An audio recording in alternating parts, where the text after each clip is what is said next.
All right, good morning, everybody. Welcome to Foresight and UBC's Climate Connections. This is another edition in this series. This one, we're talking about carbon.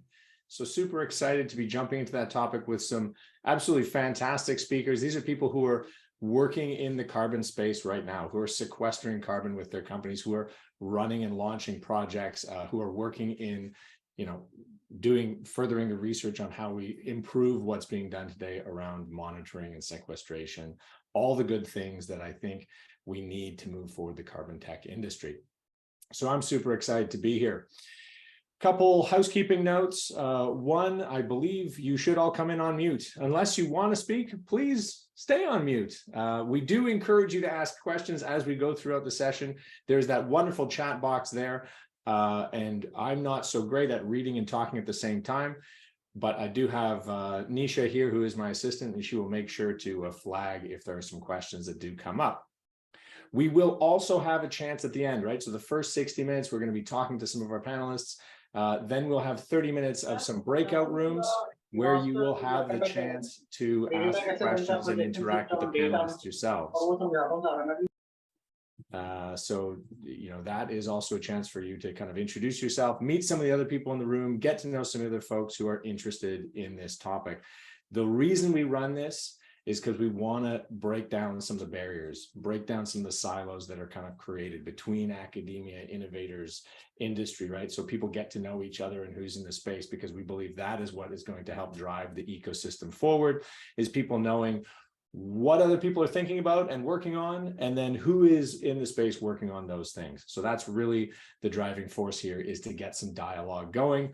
We're going to start that off with, obviously, our panelists sharing some of the challenges that they're seeing and opportunities really that exist in the space. Next slide, please, Nisha. I would be remiss if I did not acknowledge the land on which I am working from today, which is the ancestral and traditional lands of the Musqueam, Tsleil-Waututh, and Squamish nations. And I would encourage all of you to take a moment to think about the lands on which you're sitting and the traditional ancestral rights holders of those. Because I think as we talk about carbon capture and a just transition towards a sustainable economy, that is certainly something that we need to keep in mind. Next slide, please. All right, our agenda. I've been told I have to keep the welcome introductions to 6 minutes, and I think I'm doing pretty well. I'm still on time there. I'll introduce Foresight a little bit if you don't know much about us. I'll turn it over to our partners at UBC. Dr. Shannon Bard is going to be telling you a little bit more about their program. And then we're going to move on to our industry experts and our panelists, Candace Patton, Don Lawton, Rob Seeley, and Aman Verma. Really excited to get to them. I know that's what you all came for. That's why I'm talking so quick, so that we can get through and start hearing from them. As I said, after 60 minutes, we will have the breakout sessions. Those will probably end a couple minutes early, and we'll have you all back into the main room for some kind of closing remarks and to remind you about other fun things that Foresight is doing. And of course, the next session in this series, which is going to be on the mining industry. So I'll remind you where you can register for that and tell you a little bit more about that, including the date. Thank you, Candace, for acknowledging the territory on which you're speaking from today. Thank you so much for that. I'll talk a little bit about Foresight. So we are Canada's accelerator, and our goal is to make Canada the first G7 country to hit net zero. In order to do this, that's a big goal. We're going to need everybody to work together. And really, we're hoping to break down some of those barriers to make that come true. We highlight 5 main groups in the Helix 5. We talk about the innovators, industry, academia, government, and of course, investors. It will take money to get these projects off the ground at the scale we will need. We need all of these groups pulling in the right direction. And so I would like to thank everybody for coming here today to play a role in growing the ecosystem, right? So that we can kind of achieve those goals. We also believe if we can do that, if Canada can be a leader in this, we will build a prosperous, sustainable economy for our country, as well as help the globe hit the targets that they have set. So normally in my day job, I'm the VP of Acceleration, and I help companies commercialize and scale their technologies. That's what I focus on. But we also have other folks working on clean tech adoption through our challenges. Take a second to check those out when you can. And on the next slide, I'm going to talk about the other exciting thing we do. Carbon next. Clean tech is super broad. We realize that. And there's only so many areas in which realistically Canada can establish itself as a leader. And carbon is one of the ones that we've identified. So we do have a few other next streams if you're curious around ag, the built environment, the biocircular economy. Feel free to check out our website to learn a little bit more about those. But this one is obviously focused on carbon tech, and they are key in organizing a number of learning experiences. We're actually running a Carbon Next cohort right now to help people understand more about the industry. If you want, you can probably still jump in on some of those sessions or get involved in that community, continue to learn. Why do we think Canada can be a leader in the carbon tech industry? Because historically we have been. We have some fantastic capture projects in Canada. We've invested so much in that technology. We have a wonderful infrastructure. Maybe Candace will mention some of the pipelines we have running around moving CO2 in our country. We've got lots of technology. We've got fantastic researchers. We've been early in deploying this technology. And I think it is something that, at least if you listen to the International Energy Agency, is something that will be needed to hit our 2050 goals, right? We will need a lot of CCUS in order to meet those in hard to abate industries. And so it's a very, very exciting space. What we do in those next streams is, again, a microcosm of what we do across Foresight. We try to bring people together. We try to grow the ecosystem. We try to help companies commercialize the technology, and we try to drive adoption for industrial users, or with industrial users, not for them. It's really collaborative. We want them to benefit a lot. That's what I'm trying to say. That's my talk on that. I'm going to turn it over to Shannon to tell you a little bit about what she's doing at UBC. Absolutely. Thanks so much, Stephen. So my name is Shannon Bard, and I am the lead for the Climate Venture Studio at Entrepreneurship at UBC. So Entrepreneurship at UBC is an incubator and an accelerator at the university, and it's for the UBC community, which includes students, undergrads, postdocs, graduate students, faculty, staff, and alumni up to 5 years after graduation. And so we put them through entrepreneurship training, and they go through that for about 16 weeks, and then they end up graduating, and eventually the most advanced teams are able to make it into the our Hatch Accelerator, and teams stay about for about 2 years.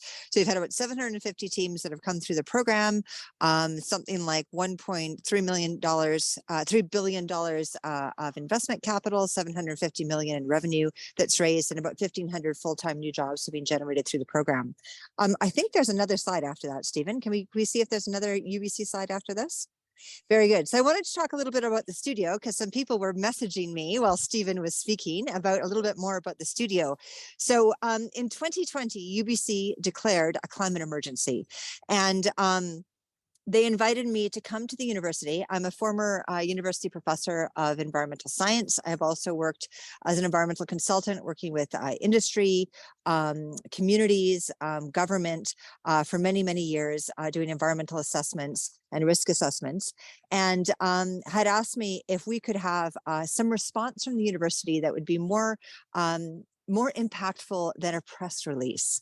So my idea was to focus on research translation and commercialization, and how can we decrease the time frame, which is traditionally 30 years from the invention of something in a laboratory to actually getting adoption in society. So if we continue on the same path we are now, we will miss all of our targets for 2030 and 2050 around climate change. So if we want to actually meet our targets or exceed them and align with some of the goals that Foresight has, we need to do things differently. So what we did was to design this Climate Venture Studio, which would focus on really supporting these very important climate solutions ventures, which include carbon sequestration and reduction of emissions teams, as well as issues around clean water, clean energy, circular economy, renewable agriculture, all the things we need to have a healthy planet if we want to have humans on the planet. The planet doesn't need us, but if we want to be on the planet with them, we need to have all of those things to be moving forward. So we bring in speakers, we have different workshops on impact, on reconciliation with First Nations. We have a collaboration with Emily Carr with their communication design students and climate change. We have all sorts of additional resources that we give to these teams. But one of the big things we do is we help recruit corporate expertise to these teams. And I wanted to highlight two of our carbon sequestration teams. One of them is Takachar, who's led by Kevin Kung, who's a postdoc at UBC. They are able to transform agricultural waste into a fertilizer and reduce emission of carbons that would normally be released when there's burning of that fuel. And they won both the Earthshot Prize, which was £1 million a year and a half ago from Prince William, and also the X Prize of $1 million from the Musk Foundation. And the second team was a team that came out of Greg Dippel's lab in the geology department at UBC, and they had noticed that you could sequester carbon directly out of the air, capture it out of the air and transform it into rock if you were at a site with particular minerals from certain types of mine tailings. And so they now have, they also won an X Prize of $1 million. They have a $1 million contract from Shopify to sequester carbon, and they've been able to use those funds to hire two of our executives in residence at UBC to be their full-time CEO and their full-time director of business development.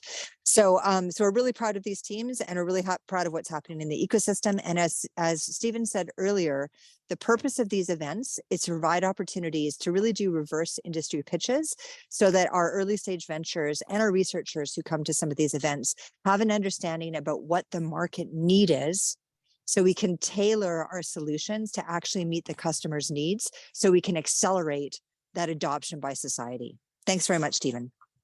Awesome. Thank you so much, Shannon. And I think there was that. Is that like a third slide on UBC? I think there was a third. We could just move on.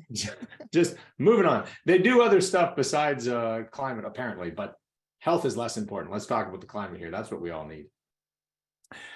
Here are our panelists. I mentioned their names before. We've got Candace Patton, Don Lawton, Aman Verma, and I think Rob is a little bit late to the meeting. Hopefully he is all right. So I'll go forward and introduce you to Candace to kind of start off with. Super excited to have Candace here because, again, as I mentioned, Enhance, the company that she comes from, is actively sequestering carbon, right? Like, this isn't a theory anymore. There is a business case you can make around it. There are companies that have putting millions of tons. I think Enhance is up to 3.5 million tons of carbon sequestered. So super exciting to have her here to sort of say, here's what the business is doing, and outline some of the kind of challenges of growing that business and looking at new business models for it, right? Because that is ultimately what we want to do. We want to find the most efficient use for this CO2, but it has to compete with what's already being done in the field. So really, really happy to have Candace here. And as well, I'd like to highlight, Candace has a fantastic background because she used to work with Alberta Innovates, right? You've been on the cutting edge of technology. You love innovation, you used to support it from the sidelines. Now you're with industry, looking at how it can be implemented. And so love that passion and your commitment to the space. Is there anything I missed, Candace? No, you did a great job, Stephen. I could take it from here if we're ready. Yeah. Sure. So thank you so much for that introduction, Stephen. As Stephen mentioned, I'm Candace Patton. I'm with Enhance Energy. I am so excited about what we do every day because, like Stephen mentioned, we're doing carbon sequestration every day. You know, any day that you get to wake up and put another molecule of CO2 permanently underground, you know, in my opinion, is a good day. So Enhance Energy has been around for about 15 years. But our project really got underway in 2020 as part of the Alberta Carbon Trunkline project, which connects two large emitters in Alberta, a refinery that was built with carbon capture in mind, as well as a fertilizer plant that was built in the late 60s and has been emitting to the atmosphere ever since, but retrofitted carbon capture to their system and are now capturing many of their emissions. So the Northwest Redwater Partnership and the refinery is our sort of greenfield capture entity, and the nutrient fertilizer facility is our agricultural emission large emitter partner. We transport those emissions down a sort of a foundational piece of pipe that connects A to B, and then we're the company at the end that permanently sequesters those emissions in central Alberta, just east of Red Deer. And so to date, we've sequestered about 3.5 million tons. We actually are close to sequestering about 2 million tons per year, which if you think of where Canada is at today, that's pretty close to about half of all the CO2 that's actually captured in Canada and permanently mitigated is happening at our facility in central Alberta. So we're really excited about what we do. Today, we put that CO2 emissions into an enhanced oil recovery facility. So we're utilizing that CO2 to mobilize a legacy oil field that was discovered in the early 50s and had been sort of left not producing in the late 90s. And so utilizing that CO2, we can mobilize the remaining hydrocarbons that were left behind and then permanently sequester the CO2 that's being used to do that afterwards. So that's a really good opportunity to see how during energy transition, we can continue to provide a source of energy while helping other large emitters in Alberta permanently mitigate their emissions. We're also the proponent of 2 new projects that are under development, under evaluation right now. And those will shift from enhanced oil recovery to saline storage. It's sort of, if enhanced oil recovery, you think about that CO2 going down, being utilized to have a hydrocarbon production stream. Our saline storage projects will simply store that CO2 from large emitters in the ecosystem. And so we have one project geographically co-located with our current operations in central Alberta. And then another project in the Grand Prairie area of Alberta that we're currently evaluating. So it's really exciting time. So it gets me really motivated to think about this is that we're really trying to create a sequestration ecosystem in Alberta using different approaches that help us most effectively sequester CO2 emissions on behalf of large emitters. I did just want to mention, Shannon, you talked about how, we've got targets and, we got to think about 2030s coming really quickly. 2050s out there. What keeps me really, confident about 2050 is when we hear about innovators like yourselves on the phone working at different technologies that are early stage and nascent, but you're lining up those technologies to contribute in all sorts of different ways to address carbon mitigation. What keeps me up at night is when I think about 2030 and, the necessity of really advancing commercial scale projects like ours in the very near term. What are our biggest regulatory pathways to certainty to get new projects on stream so that we can be mitigating large amounts of emissions in the next few years?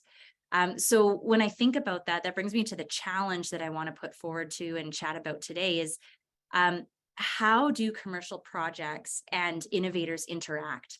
We're really excited at Enhance in our current CCUS operations. We have about 4 innovators sort of in the field working alongside us with new technologies that help support CCUS. But it's challenging to get those technologies into our field. We have really taken on a great challenge of making sure that we're sequestering emissions at large scale. And so there's a challenge to really make sure that our operations can continue uninterrupted while we interact with different innovators who have different ideas about how to either support monitoring, how to support carbon emissions and reservoir processes, or even potentially propose different utilization technologies.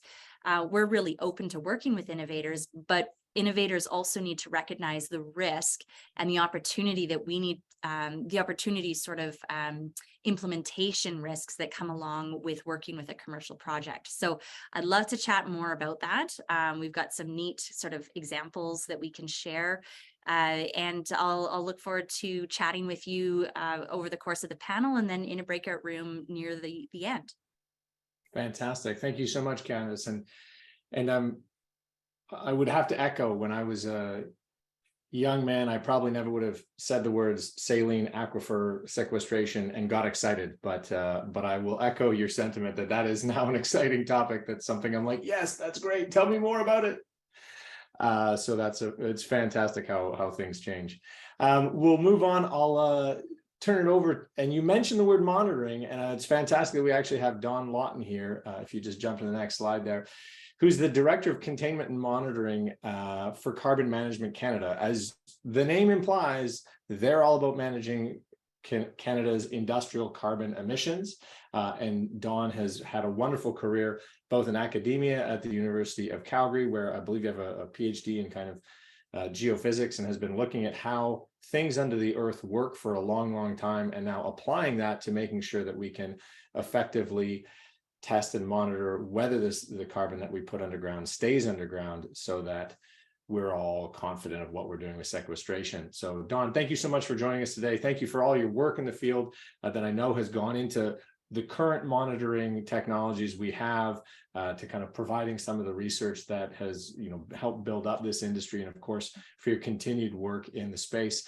Have I kind of glossed over anything, any highlights of your career that I've missed? No, that's good. Thanks, Stephen. So I'll continue from Candace's great introduction to aspects of CCUS. If that's okay. Yeah.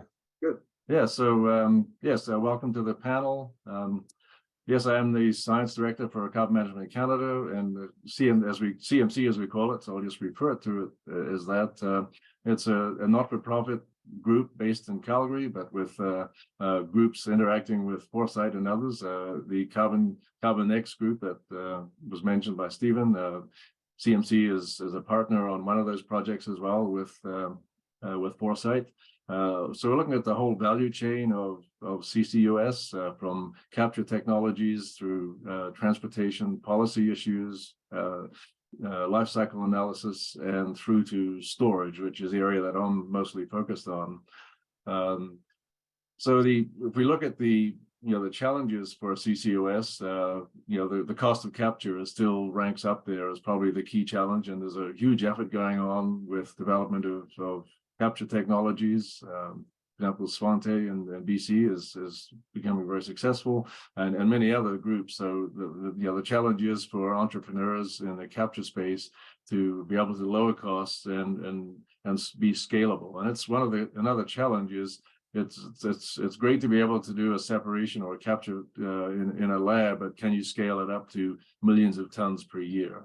So that's one of the challenges on the capture side, and recognizing that for carbon mitigation to meet the 2030 and 2050 goals, there's really no single silver bullet. We need to be doing everything, and some technologies are more advanced than others in terms of being able to meet those goals or toward those goals more rapidly. And certainly what was described as CCUS, carbon capture, utilization, and storage, and that storage side, and Candace very well covered this in terms of we are applying it right now. It's doable. We can do it at scale. So if we look at the goals for the International Energy Agency, they recognize, in almost all the countries in the reduction protocols from COP26 have indicated that we're looking at storing between 5 and 10 gigatons per year by 2050, because even with the most rapid advancement in renewables, fossil fuels will still be a key source of energy for a long time to come. So we need to be mitigating the use of those fossil fuels as best as we can, and CCUS is a key technology in that effort. So with that in mind, what we also need to do as well is capture from point sources, like large emitters that Candace referred to, where they get the CO2 from for enhance. We also need to be looking at carbon dioxide removal directly from the atmosphere, and there are many technologies. A very successful company in Squamish, Carbon Engineering, is now really advancing that amongst others. But that's another area of challenge and research, is being able to extract very low levels of carbon dioxide, even though it's there are about 400 ppm already, to be able to extract CO2 from the atmosphere. And the advantage of doing that is that we can then co-locate capture and sequestration sites.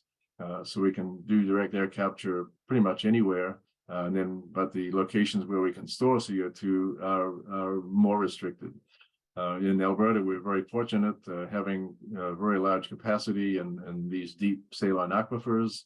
In BC, there are probably fewer resources on the saline aquifer side, although there's just been an evaluation report completed very recently by a company in Calgary, Canadian Discovery, looking at Northeast BC storage potential.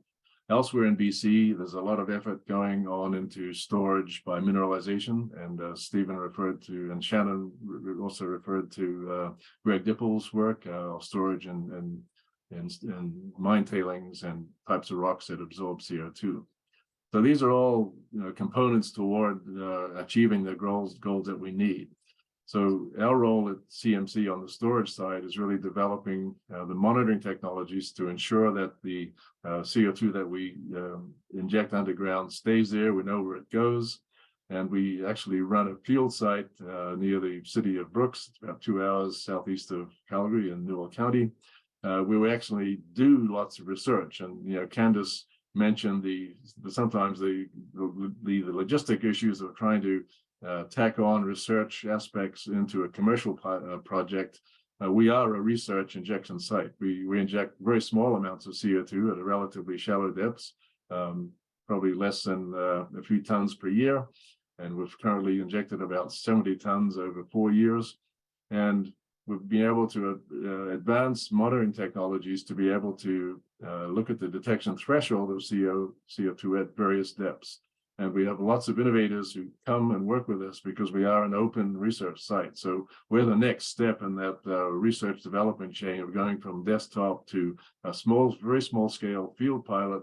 And then once the proof of concept has been demonstrated, then can move forward into commercial scale. So we're doing a lot of work on things like fiber optic sensing, different types of areas of monitoring, and a key challenge for this group is really coming up with new sensors, micro sensors that we can use to help in the verification of storage. So that's where we're going in Alberta. There are now, as well as the 2 projects that Candace mentioned, going to evaluation. There are 23 others that are now being forwarded for evaluation permits. So we're looking at a huge acceleration in CCS in Alberta, and I think some of this will carry over into certainly northeastern BC. And monitoring and understanding the subsurface for all of these projects will be a critical step in that development. So I'll leave it there, and happy to discuss with the panel as we move forward later on. Okay, absolutely. Don, just before we move on to Aman, and I don't think there's any need for me to pump your tires in terms of CMC's importance or your particular role and as an expert in monitoring. But that research facility, are you able to say, because you sort of mentioned it's a not-for-profit, a research facility, you have some fairly big name industrial partners who are coming and looking at the work that you're doing there. Are you allowed to kind of mention a few of those folks who are collaborating with you? Yes, we run a research consortium. It's funded by industry as well as some government funding, but we have currently 16 companies who support us either directly with a consortium fee or within kind. Includes almost all the multinationals, Shell, BP, Chevron, Equinor, Total Energies, and in Canada, CNRL, Cenovus, and ConocoPhillips. So pretty much all the companies that view development of CCS as critical to their pathway, and certainly with CNRL for the Pathways Alliance for oil sands operators, looking at very large scale storage in the Cold Lake area. So we're working with CNRL is leading on that, and they're supporting what we do. So a lot of interaction internationally with all the groups working on CCS and particularly on monitoring. Fantastic. I didn't mention all the companies, but the major ones are all in there. It sounded like a pretty good list of who's who in terms of interest in the space. So I did want to point that out for everybody on the call. I'll move over to Aman now from, we'll flip the slides a couple forward, I think.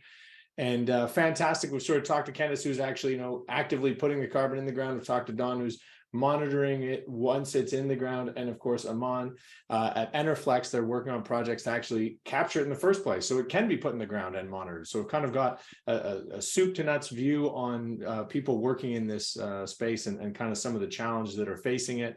I think he's got some slides he's going to share for us, but Enerflex, are you going to give a little overview of the international operations and how your company is really looking at that? Sure, Stephen. I think, and thanks, Don and Candace. These are the challenges they shared are pretty much top of mind for us today as well. If nobody makes it to my break room, I'm pretty much an audience in their breakout rooms for sure, and explore further synergy. So, but thanks for for setting the tone for me to speak more about Enerflex and the challenge that we have, top of mind for us as well.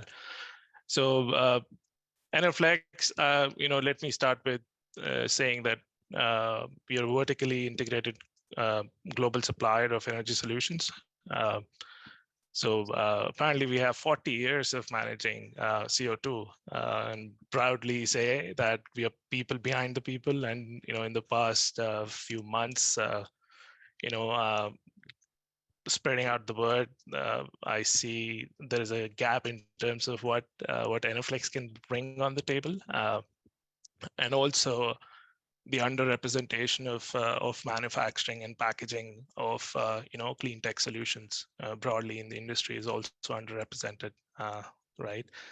But that being said, we've handled approximately 5 million tons of worth of CO2, ranging from compression, building liquefaction plants, and so on and so forth. For instance, we packaged the compression for the enhanced oil recovery, injection well facility, and the first Class 6 well in the US, the ADM's, Class 6 well in Illinois. That being said, I'm part of the broader energy transition team within Enerflex. So I lead the strategy and market analytics, wherein our key strategic focus today is, carbon capture and compression systems, which is, core competency. When it comes to scale, past year has been successful for us. So we've booked additional 5 million tons worth of packaging equipment, ranging from capture to compression equipment and so on and so forth. That's additional 5 million tons on top of 5 million tons that we've handled in the past, for 4 decades when CO2 was not, cool enough to talk about. Manufacturing expertise, like I said, global operations. So we do have a manufacturing shop here in Calgary.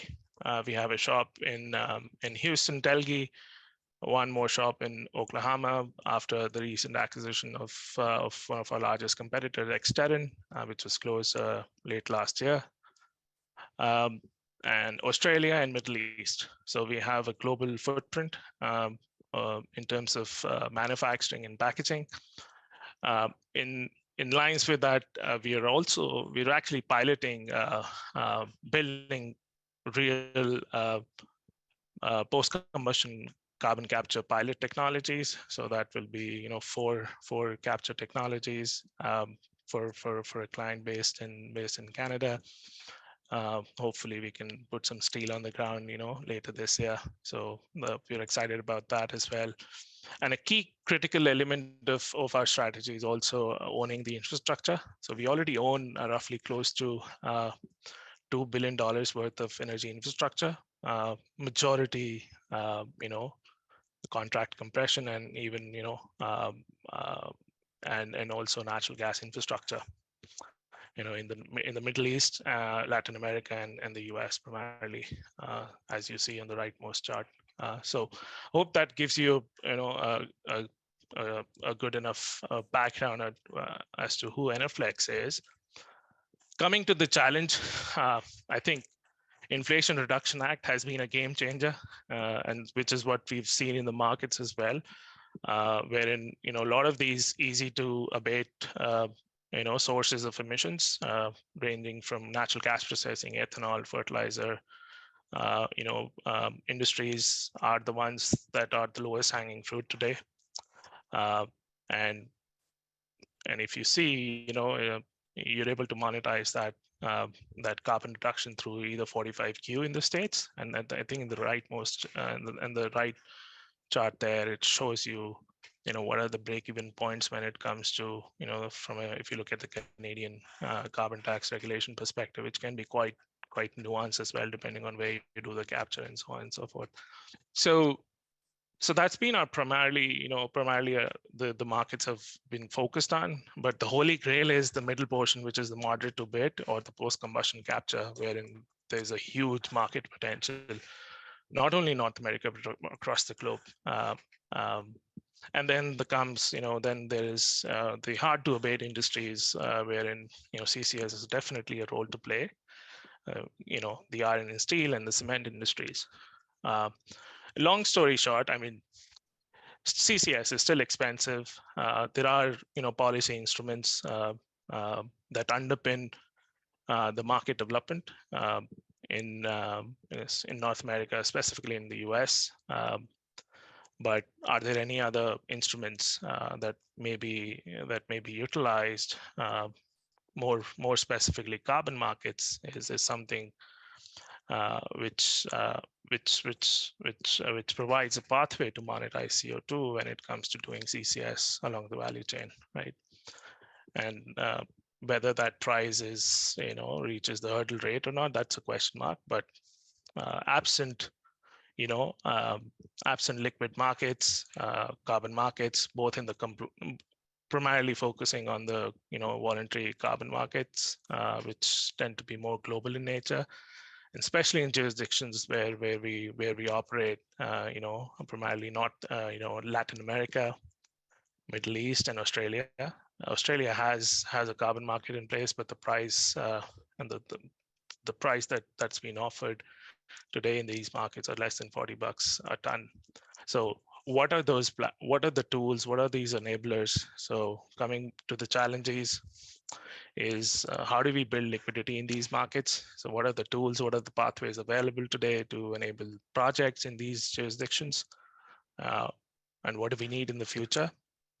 How do we differentiate CCS offsets or versus other offsets?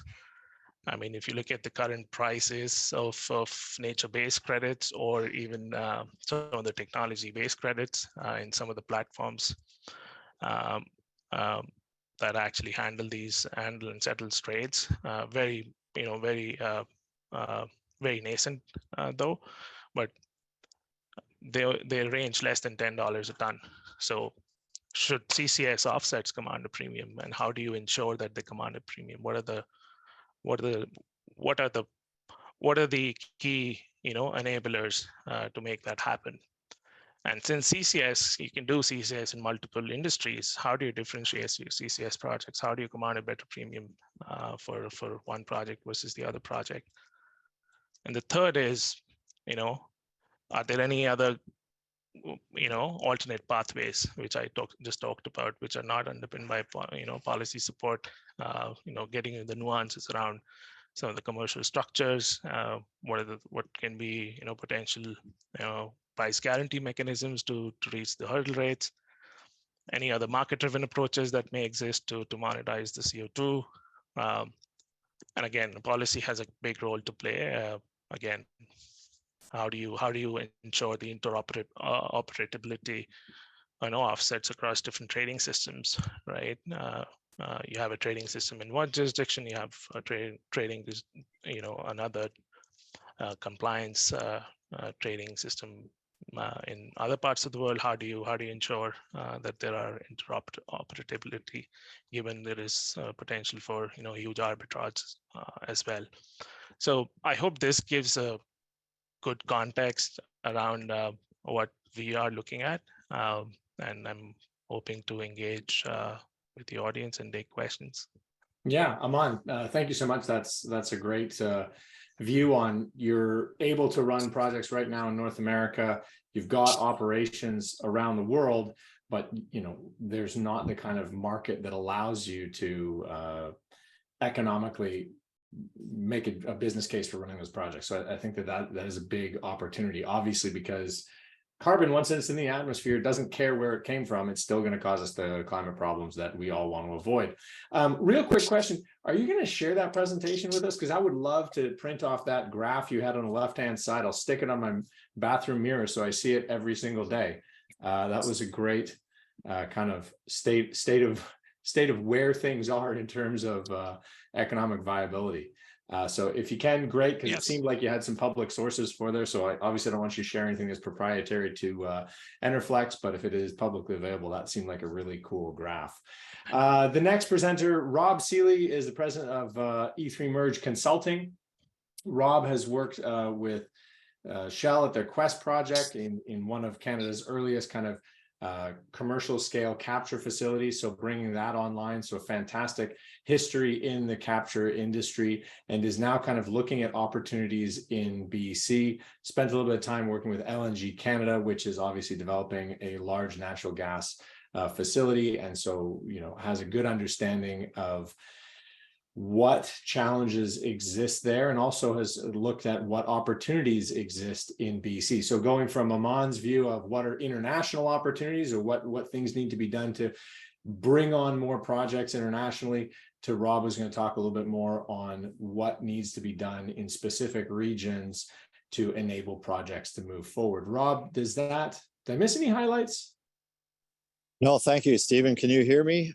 Yes, I can. I'm en route here today, so apologies for any background noise. Thanks to the other speakers. I'll try and fill in a few gaps where I can. I did want to keep my comments more focused on British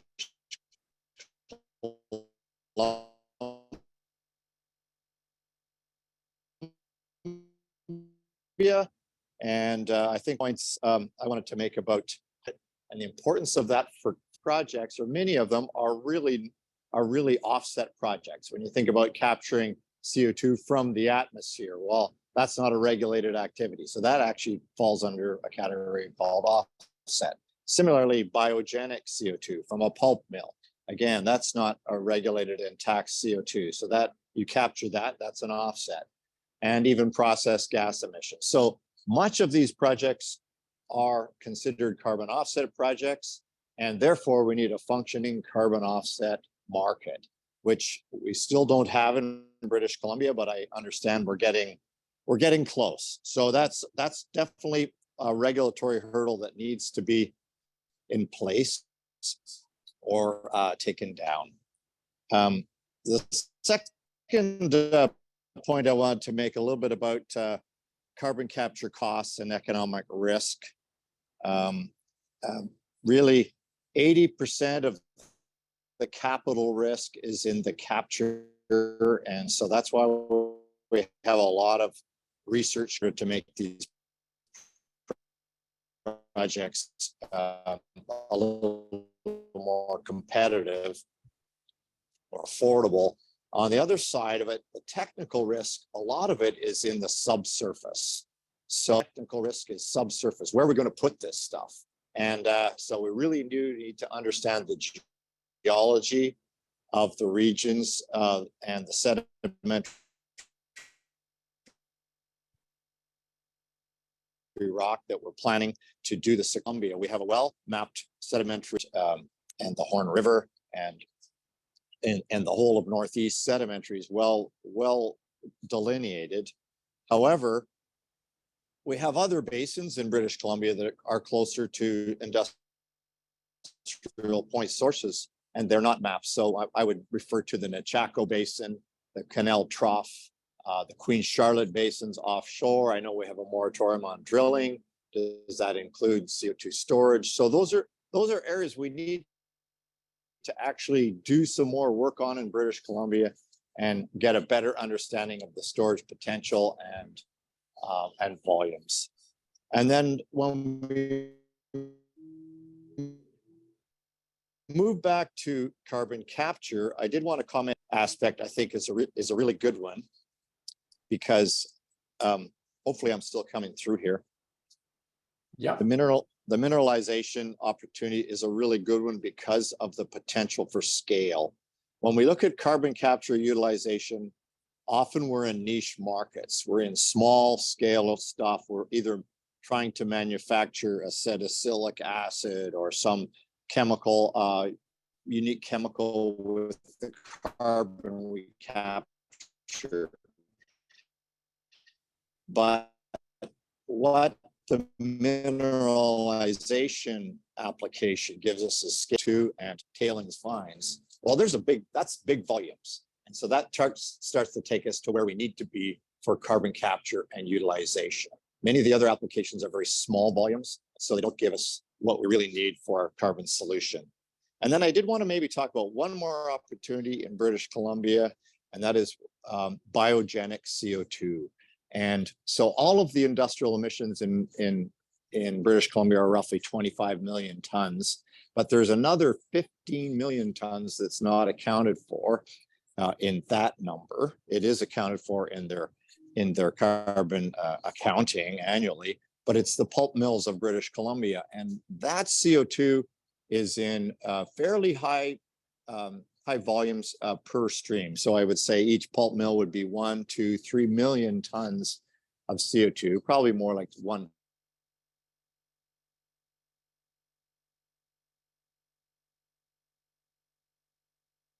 Oh, have we lost 2 Rob there? million tons per pulp mill. That's biogenic CO2. It's going to the atmosphere. We say, okay, it started with the trees, they absorbed it, so it's going back to the atmosphere. So, yeah, sorry. The biogenic CO2 I think it's an area to study. How many of these two, Stephen? It doesn't matter where the CO2 comes from, you need to be doing. Anyways, I'm sorry I'm breaking up on this call. And No problem. No problem. Happy to have you here. And great points about where there are large concentrated streams of CO2, and especially, you know, closely located to places where it could be stored. I think that's very interesting. We need to, you know, flesh out what those opportunities are and make a strong case for how we can build business cases around it and make sure that the policy and regulatory frameworks allow those projects to go forward. Hiroki's going to leave at noon, and he had a question, so I'm going to ask his question first before we dive into some other things. And that was a fantastic overview. We don't have a ton of time, so if you do have any burning questions, put them in the chat, and I'll ask them to the entire group. But he sort of says, why are companies competing? And I think, Dawn, from your experience, they're not competing. They're all getting together and working at your research institute. I would love to ask how the experience of other folks in the space are. I mean, Aman, obviously you're trying to put steel in the ground. You're trying to develop projects. Are you at the same time collaborating? I mean, you're certainly looking across technology providers.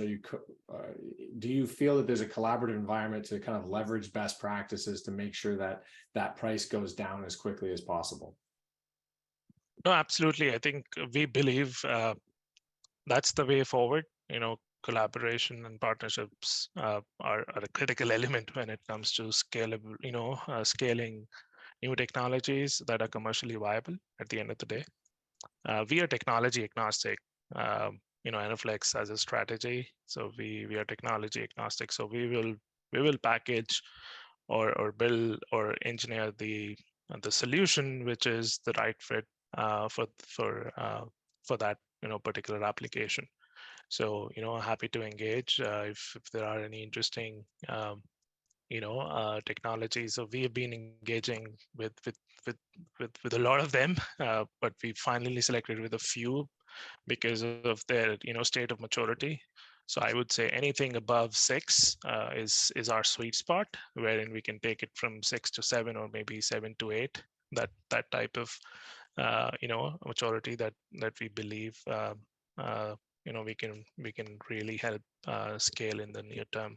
Of course, there are technologies that have merits in the long term, and those are some of the strategic decisions that we already that we may be open to also explore and explore and synergies around it as well, given the merits. Okay.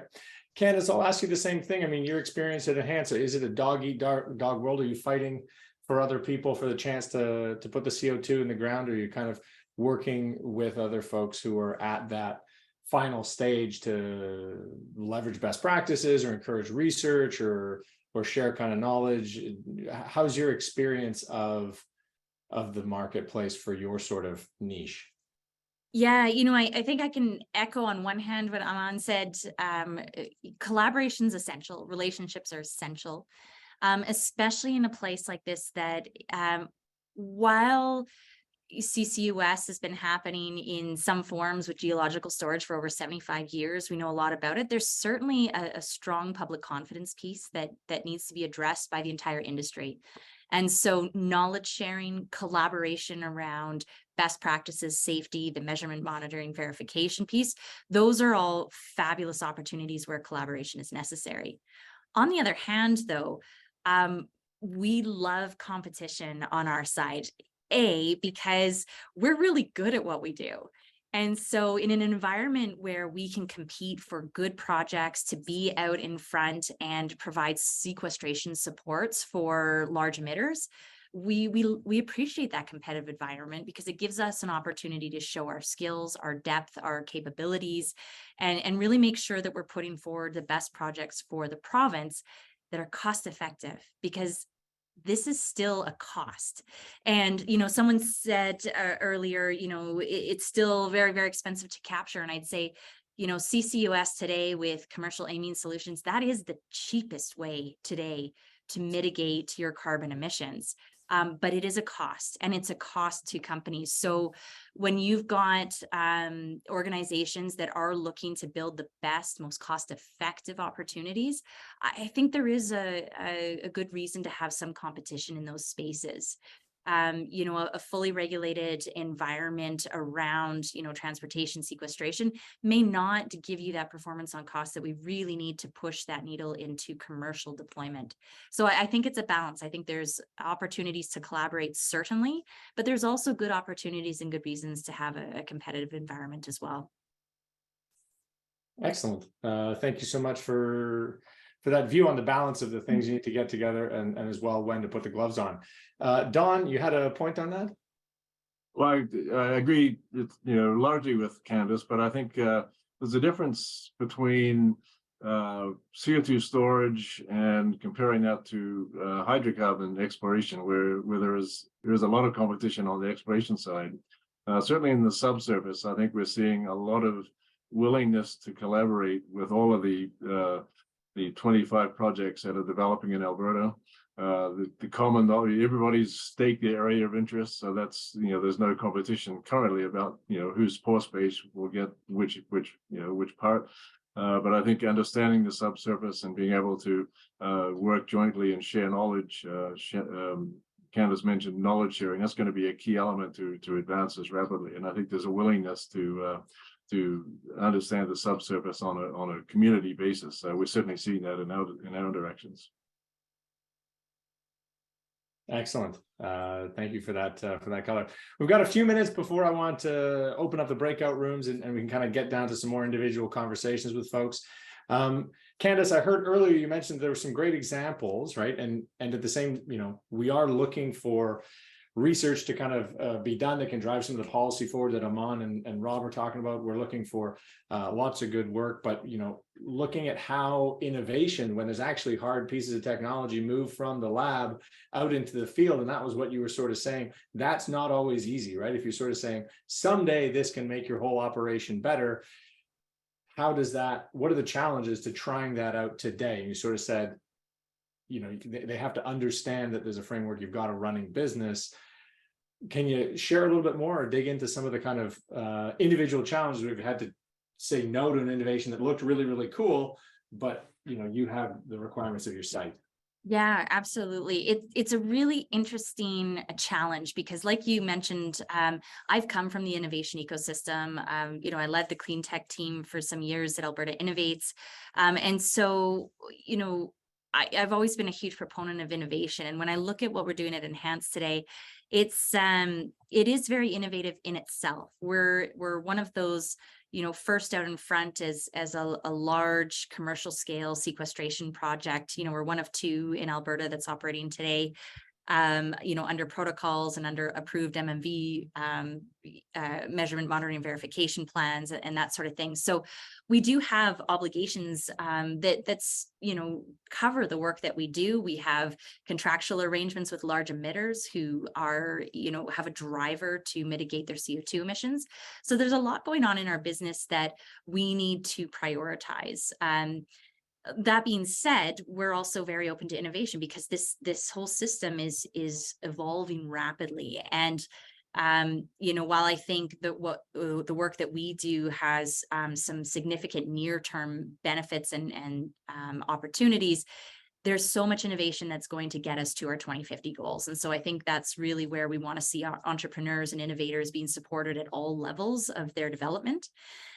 But integrating with a commercial operation does bring additional challenges. We'll have innovators show up in our offices and say, hey, you've got CO2. Can we just have some of it so we can run this, new utilization technology? And, this will do great things and all that sort of thing. And what I think innovators often don't realize is that there's an opportunity cost to doing so, because our CO2 is part of our operations today. It's an important part, to steward on behalf of large emitters. We have regulations that govern that, and we also then have the responsibility and to be generating value from those actions. And so there is an opportunity sort of cost to looking at our CO2. It's not sort of just an available source. And so it's really important that innovators understand that and at least acknowledge that and have a plan for how they can potentially mitigate that. Because if they can, or, there's a lot of further conversation we can have, but if that recognition isn't there, it really stops the conversation early. The other piece is that, innovation, I think, can often demonstrate a solution to a potential problem. But the inertia to continue using an existing and certain solution can't often be overcome by a solution that sort of meets the same bar in a different way. You really need to be showcasing the step change solution, I think, in an innovative technology. And I do want to highlight one example here with a company that I think is just doing tremendous things. It's a company called Cube. They do continuous emissions monitoring of air. And we've installed their technology at our site in a number of places. Now, this is an interesting one because the alternative technology would have been looking for sort of leaks or venting or fugitives using cameras. And there's a well-known regulatory process in Alberta to manage that risk using sort of camera technologies to look for those issues. This system actually, was a step change in performance because you're starting to look at continuous emissions monitoring. So that's really exciting. But there's a couple of things that there need to consider is that there's a regulatory process that, is layered on top of all of that. And so Cube, as an innovator, did a phenomenal job of actually, hand in hand coming with us to the regulator to make sure that their technology would be accepted in the program and that our company would still be considered following all of the regulatory requirements, even though we were looking at a new innovative solution. And so those are kinds of some of the things that innovators really need to keep in mind is, your solution can solve an amazing problem, but the risks, the regulations, the opportunity costs that they're going to impact on a commercial site also need to be addressed and mitigated, really to start that discussion of how we can integrate into a field. Awesome. Thank you very much. Don, it looks like you want to add a thought there. Yeah, just a really quick thought. And Candace is correct in terms of the cost of implementing innovative research. And the challenge is that many of these innovators are small and medium enterprises who don't have a capital funding available to actually pay the cost of putting that innovation into context. So I think that's where activities like with Carbon Next, where trying to pool resources into a way to be able to support SMEs to innovate is particularly small, very small companies with great ideas. How to get them funded to be able to bring that to market. Absolutely. Speaking of telling a good story and getting people funded, Don, I had a question. Rob was quick to point out that on the capture side, or in the entire kind of sequestration chain, 80% of the capital cost lies on capturing the stuff. You've kind of highlighted monitoring as a big challenge, and I'm assuming that falls more on the OpEx side. So it might not be a lot of CapEx, but it's something you're going to have to do for a long time, right? And that's really Yes. do you kind of have a quick number you can flip out of, like, of the OpEx of running one of these projects? Monitoring is, takes up 20% of the OpEx budget, or 30% of the OpEx budget, or it's probably somewhere between 10 and 15% of the OpEx costs. But there's a CapEx as well, because you have to install the monitoring systems. And one of the keys is to ensure you do it early, because baseline information for subsequent monitoring is really critical. So if there's what the regulations require, that you're monitoring for anomalies in conformance or containment. So knowing, your base model and knowing all the parameters, like the condition of all the groundwater in the area, background seismicity, all that needs to be looked at before you even start injecting, so that you've got something to baseline against. So that's the, the front end costs are still relatively modest compared to the CapEx or the capture plant, but they're, we're trying to minimize those, because all activities are related to CCUS are cost. There's no revenue that comes from it, apart from these things like tax credits or other incentives. Right. So it's important to drive the cost down all along the value chain. Yes. We are Aman, you want to jump in there? No, last comment. I think I echo some of the comments made by Candace and Don and others here. But I think what we should also be cognizant of is not just the the innovation side of things, but also deploying real projects on the ground, which can take a long time, right? So timing and speed of implementation is so critical today, and it's the reverse pitch. Actually, if you look at in the US, it's a tax credit. So if you're not capturing your CO2, it's lost money at the end of the day, right? So you're getting paid to capture CO2. So the speed and timing is so critical. Even though the technologies and the holy grail, technology solution for a given application will come, but I think in order to reach the targets, 2050 targets, we talk about 2050 targets, we should be talking about 2030 targets, 2035 targets. And when you build that roadmap, you need to put steel on the ground, start talking about the technologies that are commercially viable today, in order to put steel on the ground to reach those intermediate, emissions reduction targets. Okay, awesome. And yeah, I mean, they're complex projects. I'm not surprised that Enhance has an executive director of regulatory affairs. Anything we can do to sort of speed up either the business case analysis, the location, the engineering, the regulatory engagement. There's a lot of challenges, I think, that Aman has kind of coupled into that speed of how we can do work to simplify how these projects get deployed, as well as obviously how we drive down the costs of them, right? So, again, it is a race against time, and that 2030 is coming up. All right, welcome back, everybody. Thank you so much. I had some fun. I thought there were some neat little discussions where we got to dive a little bit deeper in our breakout room. I hope you had the same experience, and you met some fine other folks working in the space and maybe learned a little something. I hope you learned certainly something. And again, such an exciting space, such a necessary space, such a place where I think Canada does have an opportunity to be a leader. As you can see already, we've got fantastic individual who's been pushing this forward for decades in some cases. We've got, some of the largest capture projects currently on the way. And I know that Aman was quick to point out they're starting to shovel money at it down south of the border. We can still be a leader in the way that we bring ideas to the table and hopefully encourage policy frameworks both in Canada, to Rob's point, as well as around the world, to Aman's point. So lots of information need to kind of make those arguments and to push the industry forward. Really thank you all for participating, especially our panelists, who I hope enjoyed it a little bit too, and maybe learned something about some of the people out there. We will be sending around a little feedback form. Let us know what you thought, whether you enjoyed it, what you got out of it, how we could make it better for you, whether I should have been a little bit more formal. I know Aman there was wearing a jacket. Should I have stepped it up to his level? We need all the feedback you can give us because we're trying to add value to the ecosystem. So let us know what you want to see more of. Coming up February 22nd, we'll be doing the same sort of thing, but looking at the mining sector. So some of the challenges that they have in that space, again, they are trying to reduce their carbon footprint.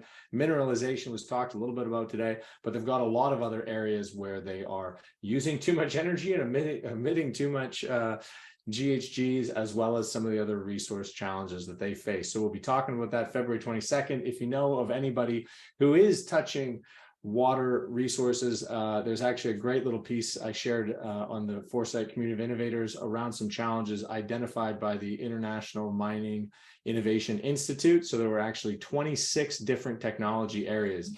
If you can check that out, I will send that to everybody afterwards. If you know of any other innovators who might be interested, please do let them know about that event, because it's a great way to kind of network and get some conversations started and ask some questions. I think that takes us right on time. I hope you have a great day. Talk to you soon. All right. Cheers, Stephen.